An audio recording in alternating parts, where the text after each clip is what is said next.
i jo, la Neus, i haurem vingut a presentar-vos el nostre treball de recerca Investiga amb Cosmocaixa amb la doctora Rosa Estopà. Vam començar el projecte a Girona, anant a l'Espai Caixa. Allà hi havia 2 escoles més i vàrem conèixer la Rosa. Ens va explicar que és professora de la Universitat Pompeu Fabra i en què consistia el seu projecte. El seu projecte es titula Junts, superant barreres socioeducatives i afavorint l'alfabetització sobre les interferències i dificultats de comprensió de la informació i documentació, dirigir a famílies d'infants afectats per malalties rares. L'exposició ens va agradar molt i vam aprendre molt. Quan vam arribar a l'escola, vam pensar com distribuir-nos les feines. Com que som 75 nens i nenes, ens vam distribuir en 2 grups. Al ser tants, vam pensar que tot ho votaríem i compartiríem els resultats. Vam buscar una possible pregunta per l'investigació. A partir d'aquella pregunta va sorgir gran part del nostre treball. Finalment, la pregunta escollida és «Tu ja m'entens, no?». A continuació, vam pensar com podíem elaborar el treball. Vam començar pensant algunes activitats que podíem fer. El primer que vam fer va ser pensar com distribuir el nostre cartell, la pregunta al mig, la foto de grup a sota, etc. A partir de la pregunta inicial, vam fer petites preguntes per veure la nostra evolució del principi a final del projecte i per veure si ens ajudaven. Després vam analitzar uns informes mèdics i vam respondre unes preguntes sobre els informes. Algunes preguntes ens van semblar més fàcils que d'altres. A continuació, vam fer les estadístiques de les respostes. Us hem portat 3 de les més importants. La primera és per què han portat la nena a urgències. La majoria ho va fer correctament. De 57, només 10 eren incorrectes. En general, ens va sortir força bé.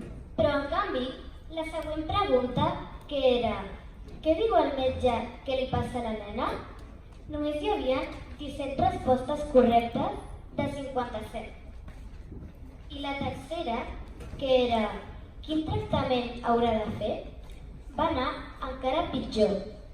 Només hi havia 5 respostes correctes de 57, perquè a l'informe sortien 3 medicaments i nosaltres només ens quedàvem amb el primer.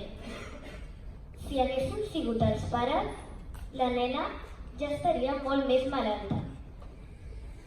A partir de tot això, vam treure unes conclusions. La primera, no entenem els informes mèdics. La segona, no entenem els metges quan ens expliquen el diagnòstic. La tercera, el vocabulari dels metges no està adaptat per als nens i nenes.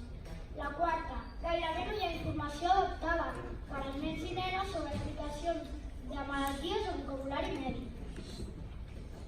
Al cap d'uns dies ens van visitar unes doctores especialistes de la Vall d'Hebron de la Fundació Pitt Foundation especialitzades en les immunodeficiències primàries. Ens varen dividir en 5 grups i van fer diferents talis relacionats amb les malalties rares i en com ens hem de cuidar per no tenir una malaltia. Més tard, vam pensar de fer unes enquestes. Unes per als pares i mares, unes altres per als alumnes de 6è de la nostra escola i, finalment, per metges i especialistes en malalties rares. Vam fer el recompte de les respostes fent un gràfic. Una de les preguntes era «Consideres que és important que s'entengui bé el diagnòstic?». Com observeu, tant els alumnes, els pares i mares, metges i especialistes els hi sembla que sí és important. La següent pregunta va ser: els nens i nenes entenen els metges? Tant els pares, mares com els alumnes, la majoria van dir que sí, però un de cada 4 diuen que no. La cinquena pregunta... No. La següent pregunta va dirigida als alumnes. Quan no entens el metge, li dius? La majoria La cinquena pregunta és: com es repeteixen les explicacions? La major part dels alumnes van dir que els seus metges canviaven les paraules i la part minoritària diu que ho tornen a explicar, però igual. Els pares i mares pensen molt semblant. La majoria diuen que els seus metges també canvien les paraules, però en canvi, la part que queda, diuen que els seus metges repeteixen l'explicació. 3 de cada 4 metges diuen que ells mateixos canvien les paraules i 1 de cada 4 diuen que ho representen en un dibuix. Els metges especialistes en malalties rares opinen molt semblant als metges, però no del tot igual. La pregunta 6 era: amaguem les malalties rares? La majoria dels alumnes van dir que si tinguessin una malaltia rara no els agradaria que la gent ho sapigués. Però en canvi, els pares i mares, tot l'oposat. Seguim amb la pregunta 7. És bo que els nens sàpiguen que tenen una malaltia rara? Un 93% dels pares i mares van dir que sí. Els metges i els especialistes en malalties rares, tots van dir també que sí. Finalment, l'última pregunta és: com s'ho agafen els nens quan els diuen que tenen una malaltia rara? L'u és malament i el 10 és bé. La majoria dels pares, mares i metges especialistes en malalties rares, la majoria opinen que s'ho agafarien amb un 5, o sigui que els seria igual. En canvi, els alumnes pensen que s'ho agafarien una mica pitjor, amb un 4.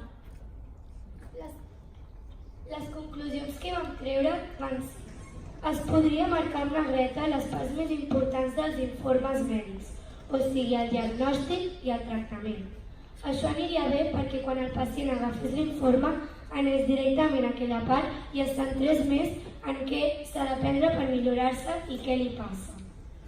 Els metges podrien adequar el vocabulari, com per exemple, la Rosa Estopà va crear el primer diccionari de medicina il·lustrat. És un diccionari on estan les paraules que fan servir els metges i la traducció és un dibuix en què els nens ho entenen bé.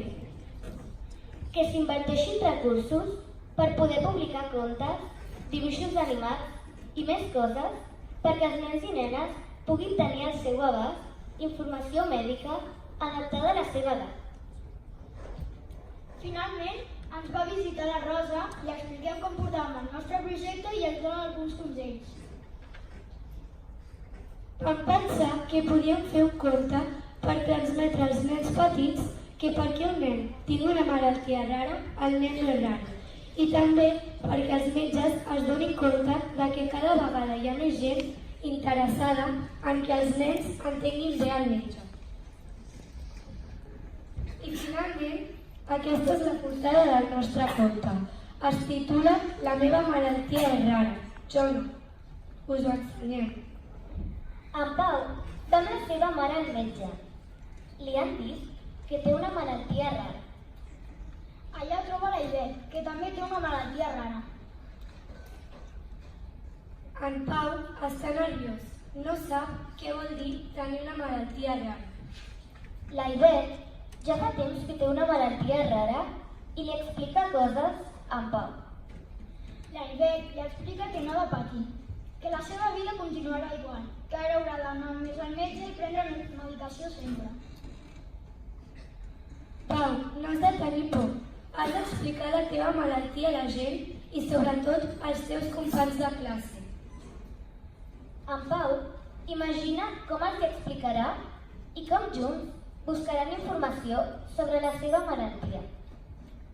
En Pau està molt content d'haver conegut a l'Ivet. Li ha ensenyat moltes coses sobre les malalties rares. La infermera crida en Pau. Ha arribat l'hora d'entrar al metge.